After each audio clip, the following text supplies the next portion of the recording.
raising our voices. Consent education! Now! Sexual consent can be simply defined as saying yes or no to engage in sexual activity. The issue that stands today and in history is that people lack the basic understanding of the different forms in which consent is given and how to react to each form.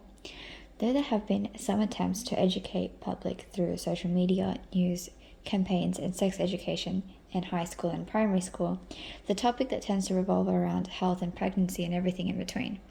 Consent being the first step to the entire process seemed to not be touched upon. It's important that humans can understand and show the respect that is required in this situation. Thus, research will unpack what we understand and what we can learn from educational advertisements such as the Make No Doubt campaign. Now we will show you the most popular examples that drove the audiences crazy and received a whole heap of arguments since the first day they were launched. Do you want to keep going? No, let's go back to the party. That's how you do it. Do something or say something. A new ad campaign that empowers young people to check consent.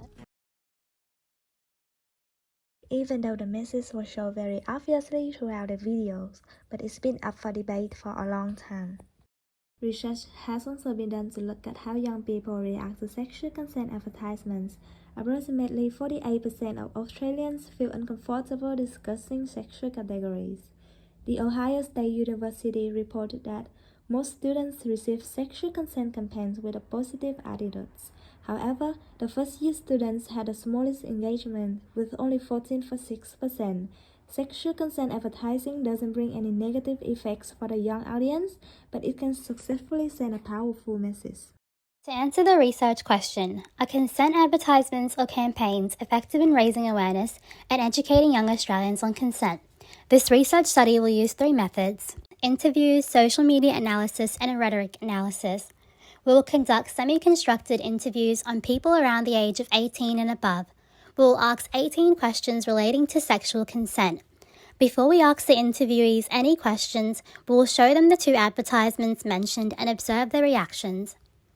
Secondly, we will use social media analysis to gauge people's perception of the consent advertisements. This research will use online data analysed through Twitter and Google, as they are popular social media platforms. By conducting a social media analysis, we can see how people perceive the message of the videos and whether they find it impactful. Lastly, we will conduct a rhetoric analysis. This analysis will help us understand how texts are created to influence us and evaluate their effectiveness. By using rhetoric, we'll identify the target audience and evaluate how effective it is in reaching that audience. We will evaluate what the overall message is and how well it resonates with that audience. We'll also evaluate whether the message effectively communicates the importance of consent.